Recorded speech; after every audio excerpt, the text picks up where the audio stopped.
Join us today for a discussion about Christa Harbor. She's battling multiple sclerosis and Huntington's disease. This is a deep dive into multiple sclerosis, Huntington's disease, and her story. Follow her incredible journey. Ever feel like you're drowning in information when dealing with a tough health issue? Oh, yeah. You know, for yourself or someone you love. Totally. Trying to piece together the puzzle, figuring out where to turn next. Well, today, we're diving deep into that very struggle. We are. We're going to untangle the realities of Huntington's disease, HD, and multiple sclerosis, MS. Right, and through the eyes of someone who's living with both. Christa. Amazing woman. She's documented her journey on her website, Christa's HD Journey. We've also got insights from the Cleveland Clinic. Oh, yeah, and info on this experimental drug, predopidine. And even, believe it or not, a connection to that fitness game, Ring Fit Adventure. It all ties in, surprisingly. It does. Our mission here is to really grasp what it means to live with both HD and MS. The challenges, the triumphs, the quest for the right care, you know. Absolutely. And of course, new treatments on the horizon. We want to spotlight how powerful it can be to advocate for yourself and share your story. You got it. Okay, first things first, Huntington's disease. Cleveland Clinic, they're the experts. What's the deal with HD? So imagine it like this. HD is like a domino effect, but in your brain. One faulty gene just sets off this chain reaction. Oh, wow. And over time, it damages those nerve cells. Yep. Leads to problems with movement, thinking, feeling. Like all the essentials. It really does. And usually it shows up between 30 and 50 years old. Okay, so what's the first domino to fall? What sets this whole thing in motion? It's a mutation in a gene called HTT. This messed up gene tells your body to make this abnormal protein, Huntington, yeah. And this Huntington, it's toxic to your neurons, especially in the basal ganglia. What's that? It's your brain's movement control center, basically. Oh. And the cortex, too, where thinking and memory happen. So one bad gene, one harmful protein, huge consequences. Yeah. Is this something you inherit? Yep. It's autosomal dominant inheritance. Basically a 50-50 coin toss. If one parent has the HD gene, each kid has a 50% chance of inheriting it. Oh, wow. And eventually developing HD. That's pretty scary odds. It is. What kinds of symptoms would someone with Huntington's see as it progresses? Well, physically, there's chorea. Those jerky movements, you know, involuntary. I've seen videos of that. Yeah. Then there's ataxia, which is lack of coordination. Ooh. Trouble walking, balancing, difficulty swallowing. We call that dysphagia. Slurred speech. So many different things. Yeah. And emotionally, mood swings, depression, super irritable. Wow. Cognitively, it's memory issues, trouble focusing, multitasking. It's like every aspect of life is affected. It really is. And it keeps getting worse. Right. What are some of the longer-term things people with HD might face? So as it progresses, you might see dementia.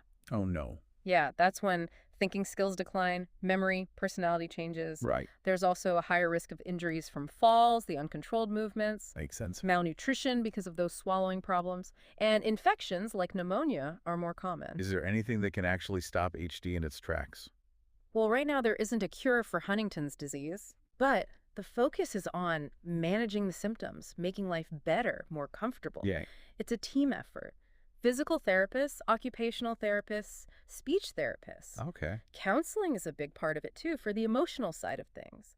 And some meds can help with specific symptoms like the chorea or mood problems. So it's about managing it the best you can.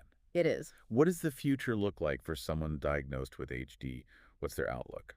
It can vary a lot, but the average lifespan after diagnosis is about 10 to 30 years. Okay. Important thing to remember, HD itself doesn't usually cause death directly. It's the complications that come with it as it progresses. That's important to know. Yeah. Now, let's switch gears to multiple sclerosis, the other condition Christy is dealing with. What's the Cleveland Clinic's take on MS? What are the basics? Okay, so MS is a whole different ballgame. It's an autoimmune disease. Autoimmune meaning? Meaning your body's immune system, your own defenses, they attack your central nervous system. Your brain and spinal cord. Yep, exactly. Oh, wow. Yeah. So it's like your body is fighting itself. Exactly. Okay. In MS, the immune system goes after myelin. What's myelin? It's that protective coating around nerve fibers. Think of it like the insulation on electrical wires. Okay. It helps those nerve signals travel smoothly. But when myelin's damaged, signals get disrupted, slowed down, sometimes even blocked. Oh, so like a short circuit. You could say that? Does MS always look the same? No, it comes in different forms. There's clinically isolated syndrome, CIS. CIS. Yeah, it's like a first warning sign, some neurological symptoms that could mean MS. Okay. Then there's relapsing remitting MS, RRMS. That sounds intense. It's the most common at diagnosis. You have these flare-ups of symptoms, those are the relapses. Okay. And then periods of recovery, the remissions. So up and down. Yeah, kind of. Yeah. Then there's secondary progressive MS, SPMS, often comes after RRMS. Okay. The disease starts getting steadily worse, maybe with some relapses, maybe not. And lastly, primary progressive MS, PPMS. BPMS. Okay, got it. That's when things decline gradually from the start. No real distinct relapses and remissions. So many variations. What are the red flags, the early signs someone might have MS? Well, often it's vision changes. Like what? Things like optic neuritis, that's inflammation of the optic nerve. Huh? Double vision can happen too. Muscle weakness, often on one side of the body or the legs. Okay. Numbness, strange sensations, also often on one side or in the legs. So those are the early warning signs. Yeah, things to look out for. And as it goes on, what other symptoms might show up? Oh, there's a whole bunch. Fatigue, big time. Clumsiness, trouble with coordination, dizziness. Bladder control problems, balance issues. Cognitive problems with thinking and memory. Mood swings, muscle stiffness, spasms. It's a lot. Wow. Yeah, it really runs the gamut. It does. With HD, there's no cure, right? Yeah. Is it the same with MS? Unfortunately, yeah. No cure for multiple sclerosis either. Okay. But the goal is damage control, managing those symptoms and preventing more problems down the line. So we use medications, different therapies like physical and occupational therapy, and assistive devices can be a huge help. Makes sense. What about those disease-modifying therapies I keep hearing about, the DMTs? Oh yeah, those are a major part of MS treatment. They aim to reduce how often and how bad relapses are, Okay. slow down the overall progression of the disease, Mm-hmm. and prevent new damage in the brain and spinal cord, those lesions. Got it. And of course, there are meds specifically for treating acute relapses when they happen. So it's about staying ahead of it as much as possible. Absolutely. What about the long-term outlook for people living with MS? Good news is, for most folks with MS, life expectancy is pretty normal. We used to think it might be a bit shorter, but treatments have gotten so much better. That's a relief to hear. It is. In very rare cases, it can be fatal. But overall, with the right care, people with MS can live long, fulfilling lives. That's great. Now let's bring Christa into the picture. Her website, Christa's HD Journey, is really insightful.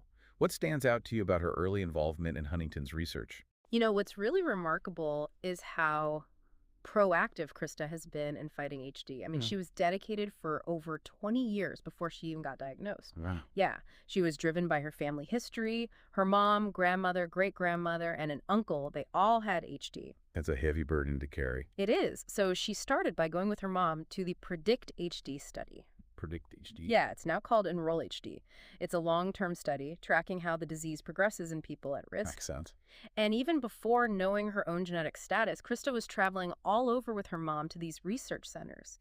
UCLA, UCI, Cleveland Clinic, even Columbia University. Wow, that's dedication. Right. And her website mentions how fortunate she was to either live near those facilities or have the research groups help with travel costs.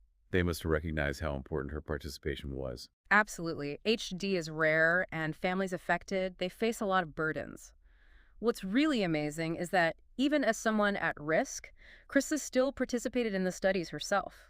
Countless hours of interviews, cognitive tests, motor skills tests, blood draws, MRIs, all to help research move forward. That's incredible. It shows how much she cares. It does. And it's not just research protocols. Christa is also super involved in Huntington's support groups. So important to have that community. I agree. She shares her experiences, learns from others going through similar things. It's really powerful. I saw on her site she's involved with DeSales University, too. Yeah, that's a really special part of her story.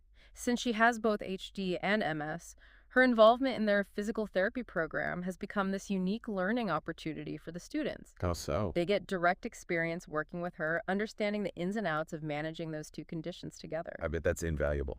Absolutely. They're learning how to personalize treatment approaches thanks to her direct input. The stuff they learn from her will shape how they practice in the future, for sure. It's amazing how she's contributing to the next generation of healthcare pros. It is. And she's also committed to organ donation for research, right? Yes, she's arranged to donate her organs and even her whole body if needed to the university. Wow. So they can learn more, maybe even save lives through research. It's incredibly selfless and forward-thinking. It really is. Uh, Speaking of research, her website highlights some key findings from that Predict HD study she was part of. What were some of the big discoveries? Predict HD gave us a lot of crucial insights into Huntington's. It helped researchers find those early biological markers of the disease. Like what? Things you can observe clinically and changes they see in brain scans. Okay. Those could lead to earlier diagnosis and treatment, hopefully. It also showed that HD has a long pre-symptomatic phase. Pre-symptomatic. Yeah, so people carrying the gene, they can have subtle changes in their brain function years before any obvious symptoms. Oh, wow. The study also gave us data to estimate how long it takes for those early markers to develop into a clinical diagnosis. So we could predict the timeline. In a way, yeah. And that suggests the disease process might start much earlier than we thought. And this info, it's super important for designing clinical trials aimed at preventing or slowing down HD progression. Because you can catch it early. Exactly. You can enroll people in trials when the disease is just starting, when treatments might be most effective. That's huge progress. Now, Christa's journey hasn't been all smooth sailing, especially when it comes to healthcare. Her website talks about some real challenges she faced before finding Georgetown University MedStar Hospital. What were some of those hurdles? It really highlights how vital it is to have coordinated, specialized care when you're juggling multiple chronic conditions. She had to deal with lots of doctor turnover at one place. Well, that's got to be disruptive. You said it. Disrupts the flow of care, building trust with your doctors. Then, at another place, there was no single team of specialists. Her care was scattered across 4 different hospital groups. Oh, that's a logistical nightmare. Totally. She had to do all the communication, coordination herself, and often doctors would just defer to each other instead of giving her clear guidance. So frustrating. It was. She also felt like they relied too much on her input instead of giving her expert direction. Not what you want when you're dealing with something so complex. Exactly. And get this, she was even given some questionable medication advice, like an HD psychiatrist recommending Benadryl for sleep. Benadryl. Yeah, but research suggests it might have bad long-term effects for people with HD. Yikes. And the most worrying thing, a potentially life-threatening drug interaction. Oh, no. It was only caught by the team at Georgetown. At a previous center, because of lack of communication between her MS neurologist and her HD neurologist, she was prescribed fingolimod for MS and citalopram. And that's a bad combo. Big time. Serious risk of heart rhythm problems. Neither her regular pharmacy nor her specialty pharmacy flagged it. They didn't catch it. Nope. It was the team at Georgetown working together who saw it right away. It just shows how crucial integrated care is and how risky fragmented treatment can be. It's a powerful lesson. And her experience at Georgetown seems so much better. Right. She says having all the specialists in one place within a single hospital group has made managing her care so much smoother. That must be such a relief. It is. She finally feels heard, supported by her medical team. That's what you want. Definitely. Her website also sheds light on where she's at with Huntington's disease right now. Based on what she describes, it sounds like she meets the criteria for stage 2 or intermediate HD, though the exact terms can differ between HD centers. Okay. She lists a bunch of symptoms: loss of coordination, muscle twitches, trouble doing complex movements, memory problems, difficulty with problem solving and organizing. Oh, man. And emotionally more irritable, sometimes depressed, mood swings, even some loss of inhibitions. It's a lot to deal with. It really is. Now, she also mentions being interested in this drug, predopidine, Predopidine, yeah. both on her website and in that What is Predopidine source. Yeah. What can you tell us about it? So it's an experimental oral medication. Okay. It's being developed for both HD and ALS, Lou Gehrig's disease. Oh, wow. 2 big ones. Right. You take it twice a day in a capsule that's easy to swallow. Convenient. Yeah. Important note, though, predopidine has been submitted for approval in Europe for Huntington's, but it's still in late-stage development here in the U.S. and other regions. Not available here yet. Not yet. They're also planning a global phase 3 study to see how well it works for ALS. Keeping my fingers crossed for that one. Me too. And just to be clear, The info from the Predopidine program says it hasn't been approved by the FDA or other agencies outside Europe yet. Its safety and effectiveness are still being studied. But Christa sees some potential in it for her HD. She does. The research suggests it might be able to slow down how fast HD progresses. Oh, that would be amazing. It would. But it's not a cure, and it's not expected to reverse any brain damage that's already there. Still, for a progressive disease, slowing it down is huge. Definitely. So how does it work? What's the science behind predopidine? Well, studies show it can cross the blood-brain barrier. Meaning it gets into the brain. Exactly. Once it's there, it's thought to activate this protein called the sigma-1 receptor, or S1R. S1R? Yeah. This receptor, it's all over the central nervous system, especially in areas that are important for movement and thinking. Spinal cord, brainstem, basal ganglia, cortex, cerebellum. Those are all crucial areas. They are. And when predopidine activates this S1R, it seems to trigger some good things. Like what? It might help clear out those toxic proteins that build up in neurodegenerative diseases. That's good. It might also improve energy production within cells and reduce stress and inflammation. These are all processes that often go wrong in diseases like HD and ALS. Okay. And they're super important for neurons to survive and function properly. Makes sense. Some studies, not in humans yet, but in animals and human cells, suggest predopidine might even prevent neuron death and strengthen the connections between them. That's promising. It is. What about safety? What have the trials shown so far? I've studied predopidine in over 1,700 people. That's a lot. Yeah. And we've got long-term safety data, some going back 7 years. At the doses they're testing, it seems to be about as well tolerated as a placebo. That's good to hear. Yeah.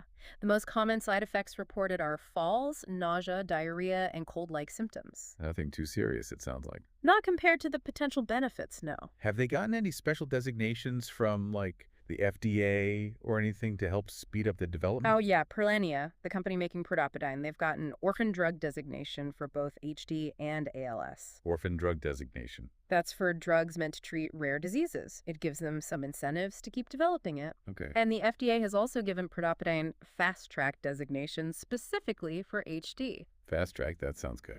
It is. It means they can talk to the FDA more often during the development process and maybe even get the drug approved and reviewed faster if the data is really good. So, fingers crossed for that. Fingers crossed. So it's not a cure, but Christa is hopeful.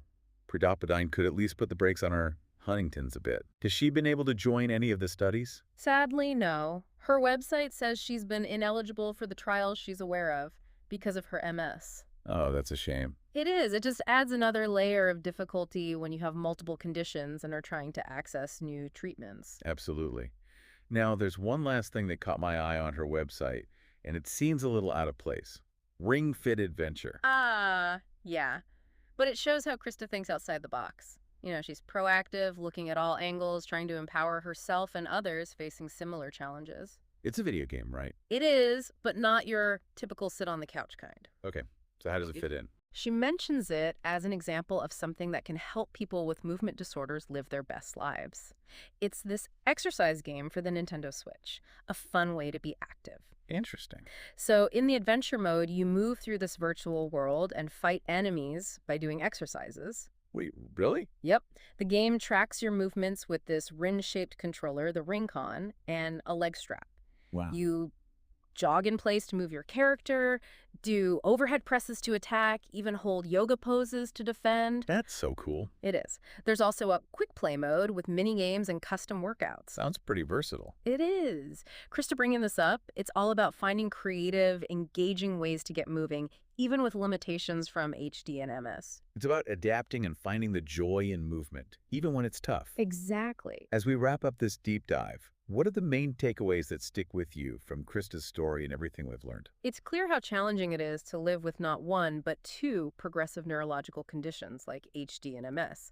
That's a given. And Christa's experiences, they show us how tough it can be to navigate the healthcare system, especially when there's poor communication between specialists and different hospitals. Right. Her story is a powerful reminder to be your own advocate. Her dedication to research, her search for answers, her willingness to share her story, it's inspiring. It is. And we've learned about the research being done, drugs like predocodine that offer hope, maybe a way to slow down Huntington's. Fingers crossed. Fingers crossed. And then there's the unexpected stuff, like Ring Fit Adventure. Yeah, it shows you can find creative ways to stay active and enjoy life, despite the challenges. Exactly. We wanted this deep dive to give you, our listener, a personal glimpse into these complex issues. Yep. Hopefully, we've shed light on some things you might not have known. Absolutely. And maybe even inspired you with Christa's resilience and proactive approach. That's the goal. This whole deep dive, it brings us to a really crucial point. Yeah. When you're dealing with complex medical situations, being informed and advocating for yourself is so important. Couldn't agree more. Christa's story shows how much impact one person can have, pushing for better care, seeking information, connecting with others. It's powerful stuff. It makes you think, what can we each do for ourselves or those we care about to get the best possible outcome when facing these tough health challenges? Exactly. And let's not forget the power of shared experiences. It can make all the difference in navigating those difficult journeys. Absolutely. So keep learning, keep sharing, keep fighting for better care. That's the message I hope people take away. I couldn't have said it better myself. Awesome. Well, that's all the time we have for this deep dive. It flew by. It did. Until next time, stay curious, stay informed, and stay strong. You got it.